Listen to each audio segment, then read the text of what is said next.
Assalamualaikum warahmatullahi wabarakatuh. Perkenalkan, nama saya Fitrayana Yuliandari, kelas B, jurusan Ilmu Administrasi Publik, semester 6, NIM 091058041917.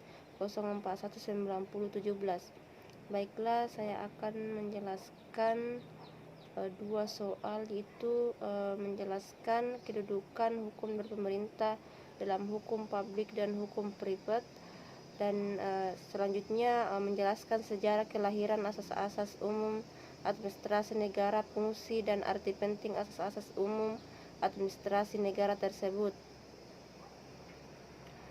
Untuk soal pertama, yaitu menjelaskan kedudukan pemerintah dalam hukum publik.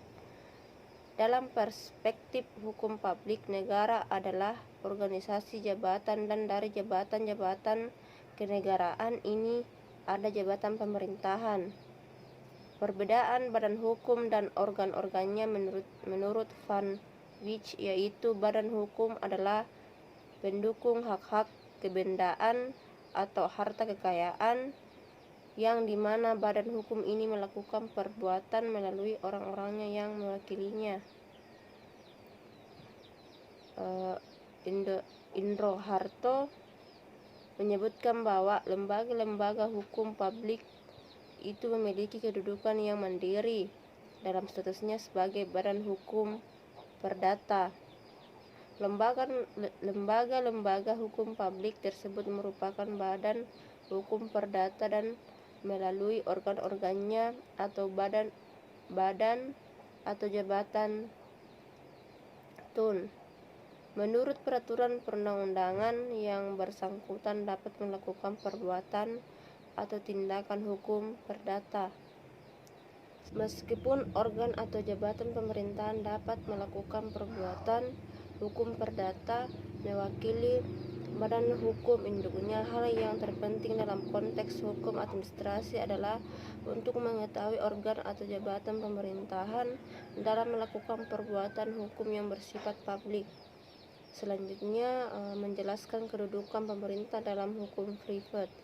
Badan hukum adalah kumpulan orang, yaitu semua yang di dalam kehidupan masyarakat atau dengan beberapa perkecualian yang sesuai dengan ketentuan undang-undang dapat bertindak sebagaimana manusia yang memiliki hak-hak dan kewenangan-kewenangan seperti kumpulan orang atau dalam suatu badan hukum perseroan terbatas, perusahaan, perkapalan, perhimpunan atau sukarela dan sebagainya.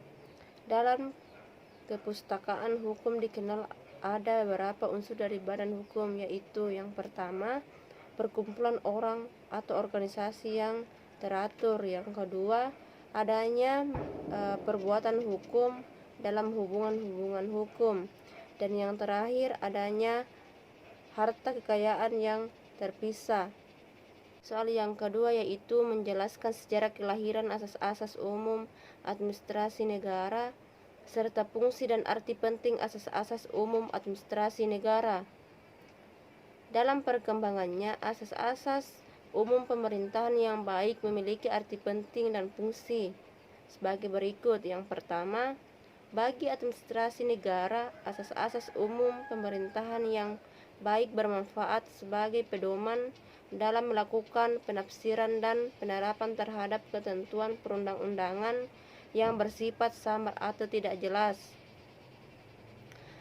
Nomor 2, bagi masyarakat, asas-asas umum pemerintahan yang baik itu sebagai pencari keadilan. Asas-asas umum pemerintahan yang baik dapat dipergunakan sebagai dasar gugatan sesuai dengan pasal 53 Undang-Undang Nomor 5 Tahun 1986.